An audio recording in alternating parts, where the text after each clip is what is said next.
Hi and welcome back. I'm just gonna shoot a quick little video. Okay. I'm going to make some butter today, and it's the first time in my life making butter. I'm trying to learn a lot of things while we are where we are now, so that once our dream comes true and we live on a homestead and everything, I have a bunch of skills that I can use and I don't have to start learning them at that point. So yeah, butter. I'm using cream from the store. It was on special offer, so that for once it would actually be cheaper to make my own butter than to buy butter. Cream is otherwise very expensive, at least here in Sweden. So yeah, I bought that. I've been letting it sit out on the kitchen counter for 20 hours maybe, with some creme fraiche in. Creme fraiche, I don't know what that's called. I don't even know if you have it in other countries. That's my baby in the background. She wants me to pick her up, which I'm going to do as soon as the bread that's baking is out of the oven, because I can't bend over and pick out the bread when I have her on me.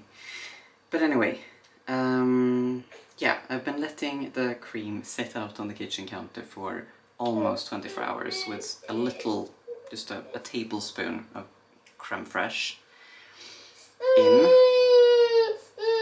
to make it a little bit acidic or fermented, like just to give it a little bit of extra character.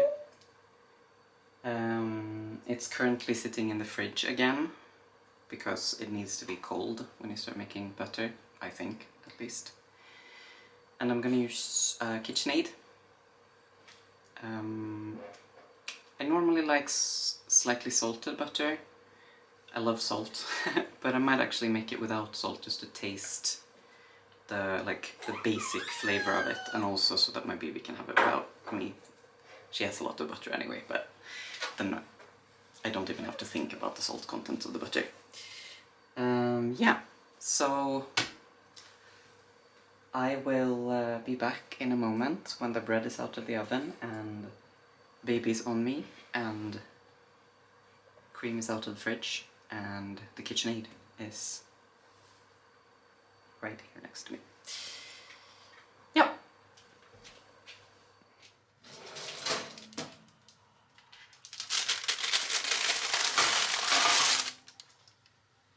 So yeah, I feel like this is going to be the best for whipping the cream first, and then we'll see if we use the other thingamajig later. This is also the first time I'm using the KitchenAid without, well, using anything other than the bread hook. I've only been using it for baking bread so far. But yeah, we'll put that on. I tasted it earlier and I have to say it doesn't taste like it's soured much or taken on much of the creme fraiche character, but we shall see.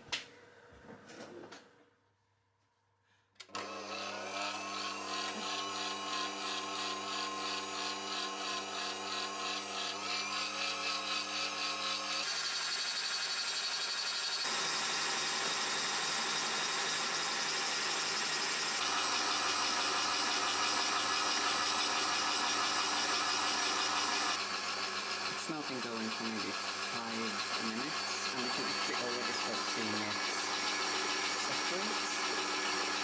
And like you can see, like at the edge.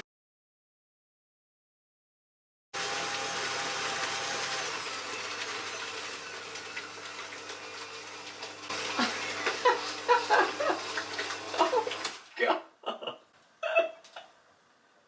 I just... Oh my God. I just turned my back to position the camera, heard splashing. I mean, this is like... I've been going for 5 minutes now. And this is what happened. Buttermilk splashing out, and this is what it looks like.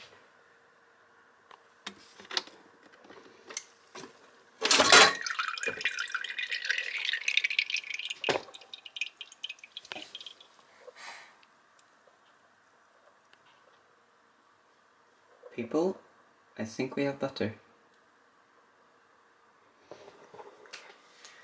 What I need to do now is, of course, to wash this butter and get all of the buttermilk out. I've heard that there are different ways of doing that, but what I'm going to do is basically just take it in my hands and wash it in cold water until the water is clear. I'm not going, like the buttermilk that is trapped inside the big lump of butter at the moment, I'm not going to try and save that and like squeeze it out. Well, it's actually butter. This is so amazing. And I thought it was going to take like half an hour. I wonder if that is if it's just unpasteurized raw milk, you know, directly from the cow, because I've seen people doing this and they've said that you first have to whisk it for 15-20 minutes and then you continue on a lower speed kind of before it actually turns into butter. But this, from the moment I turned the machine on until it was butter, it was 5 minutes. Very, very quick.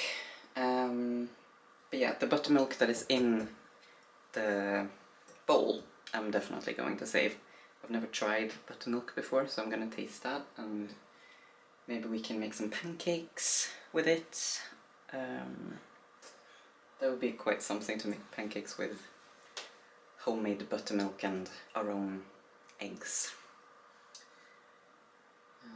Yeah, I'll now wash the butter, or give it a try. Let's see how that goes. I'm not even going to apologize about the state of our kitchen, because this is, like, we live here.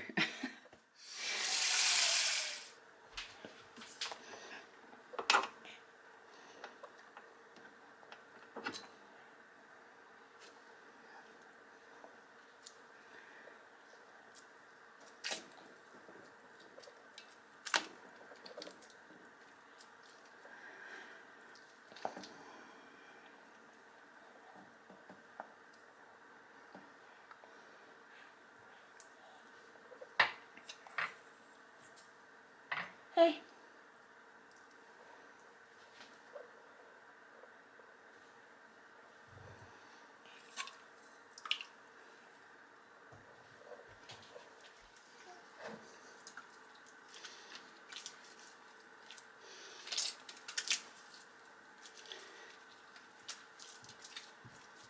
You can see that it, like, or I don't know if you can actually, but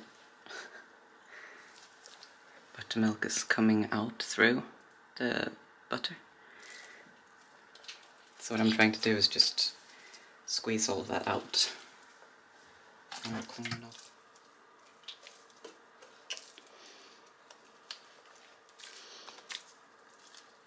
Don't know how long you're supposed to be doing this for. I mean, until the water gets clear, but I don't know how long that will take.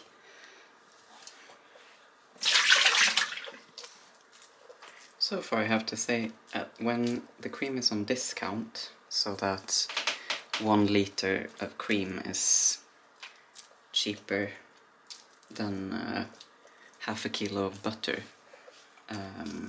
I definitely think it's worth it. Because it's very easy, it doesn't take long. I thought it was going to take much longer, like I said. Let's see what it tastes like as well. Now I would say that the water is clear. Just try to get all the water out of this butter now.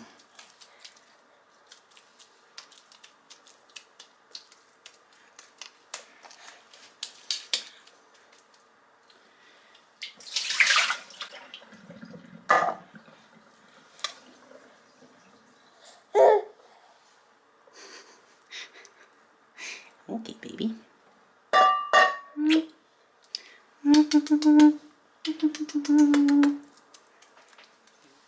I'll actually wipe off the first... I can't even do that. Trying to wipe off the first bits with paper because my hands are so fatty, like the soap doesn't even clean it off. That made just about 5 deciliters of buttermilk.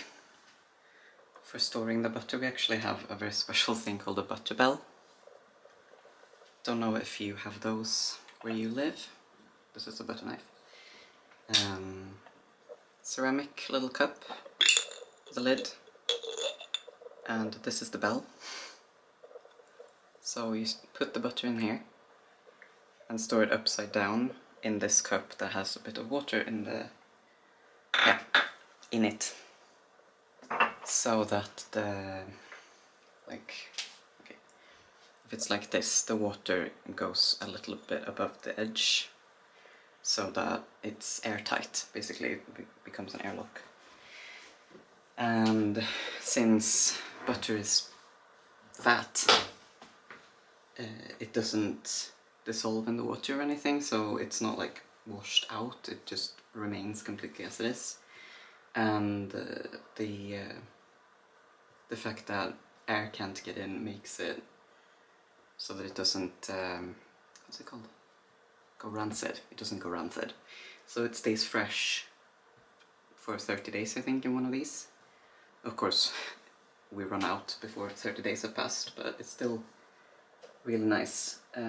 We started using it when I discovered that the butter that you buy in little packages in the shop for spreading on bread isn't actually only butter, it's butter and rapeseed oil or sunflower seed oil.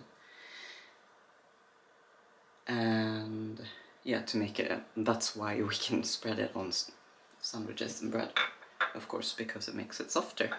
Because as everyone knows who's tried to spread butter straight from the fridge onto bread, it's pretty much impossible. It goes very, very hard. But I've never really thought about that. I thought it must be because they whip it or make it soft somehow. That's not the case. They blend it with vegetable oils, and I don't want that, so we started buying just like the baking blocks, or whatever you would call them, of butter, and storing it at room temperature in the pantry. And by pantry I mean one of the kitchen cabinets. We have a small kitchen, we don't have an actual big pantry. I'm going to remove this and clean it out a little bit before I put our butter in there. And of course this whole thing is not going to fit in there, so I'm going to save the rest in some kind of jar and put that in the fridge, and then we can refill the butter bell as and when. Okay, that's the plan. It was actually a coincidence that I happened to make butter on the same day that I made bread. The sourdough was ready, and yeah, I just had decided to make the butter, but it's going to be very nice to taste the first slice of the bread with homemade butter on. Just scoop out whatever's left here. It's a very small amount, but I don't like throwing away food, so that goes in a glass in the fridge. Trying this out because, again, like I said, fatty butter and water don't combine, so if there's water in this cup, the butter won't stick. Of course, probably everyone understands. Some butter.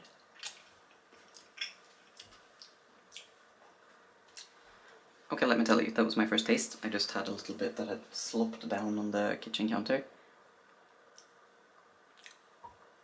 That is freaking amazing.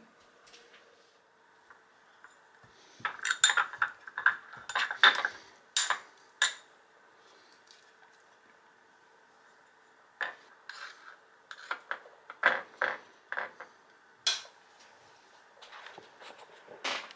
was just gonna say something about how I can't wait for Johnny to come home and taste the baked bread and the homemade butter, and then I realized that is such a housewife thing to say. I'm actually not a housewife. I'm not a proper stay-at-home mom. This French. I'm just on parental leave for the time being. I think I would want to be a stay-at-home mom. I'm getting to realize that more and more since she was born. I'm dreading the day when I will have to go back to work, but the good thing about Sweden is that we have quite incredible social security and like parental insurance is what it's called. Okay, now this is full of butter. So it will go into its jar.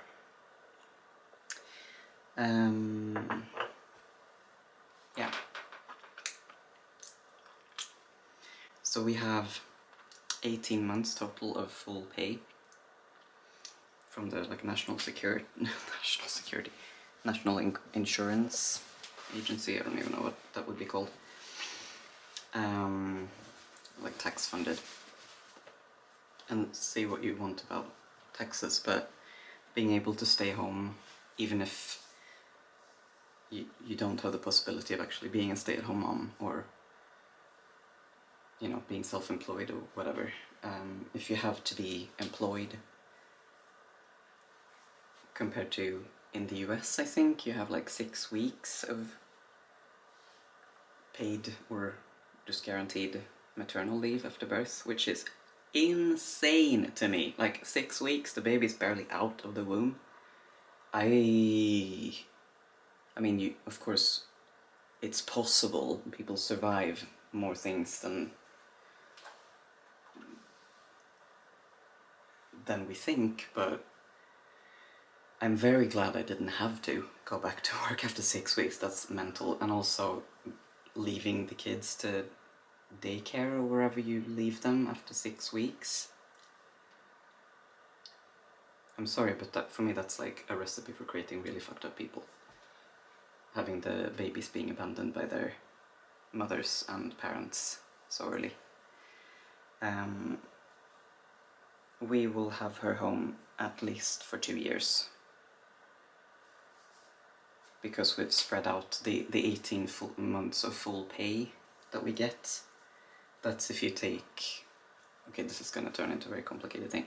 That's if you take insurance money 7 days a week, full-time pay. But I am currently taking full-time pay Monday, Tuesday, Wednesday, Thursday. So 4 days of the week, which means that the days will last much longer. Anyway, that was a strangely socialist thing to say. This is what's left. I'm gonna put that in some kind of container, put it in the fridge, and that's that. I guess I have to show you the spreading on the bread and the tasting of this as well.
Smaka?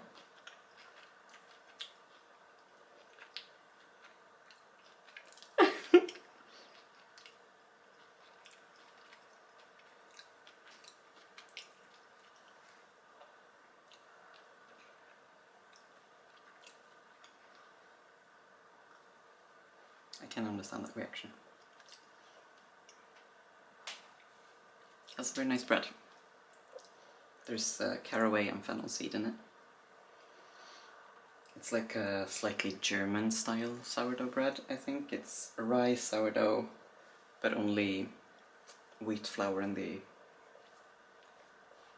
you know, the bread dough, aside from the sourdough. A little bit of dark syrup, and then the bread spices. And this butter is the best butter I've ever had in my life. Worth it! See you next time.